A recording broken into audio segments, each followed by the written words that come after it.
இன்னைக்கு உடம்பு சரியில்லைனோடனே எந்த வேலையுமே ஓடலை, ஒரே மன உளைச்சல் ஆயிடுச்சு. நானும் கறி மீன் முட்டையாக கொடுத்து உடம்பு தேத்துறது, அவன் போய் மாதத்தில் 2 வட்டம் தெருவில் போய் ரத்தம் சிந்திட்டு வர்றது.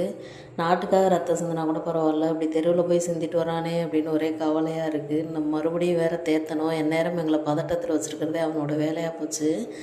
நானும் அம்மையும் மதியம் ஒரு ஷார்ட்ஸ் பார்த்தோம். அதில் ரஷ்யாக்கார பையன், குட்டி பையன் வந்துட்டு பேசியிருந்தான். நான் 3வது படிக்கும்போது தமிழ்நாட்டில் தான் இருந்தேன், தமிழ்நாடுனா எனக்கு ரொம்ப பிடிக்கும் அப்படி இப்படின்னு நிறைய பேசிட்டு கடைசியில் என்னோடய ஹிந்தி உங்களுக்கு பிடிச்சிருந்தா சப்ஸ்கிரைப் பண்ணுங்க அப்படின்னா, எல்லாமே ஹிந்தி ரொம்ப ஈஸியாக இருக்கும் போல், நம்மளும் நல்லா பேசலாம் போலையே அப்படின்னு சொல்லிட்டு நாங்கள் பேசிகிட்டு இருந்தோம்.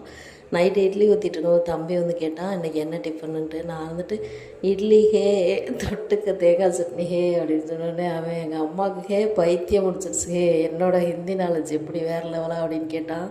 ஒரே காமெடியாக போச்சு. மீண்டும் ஒரு வீடியோவில்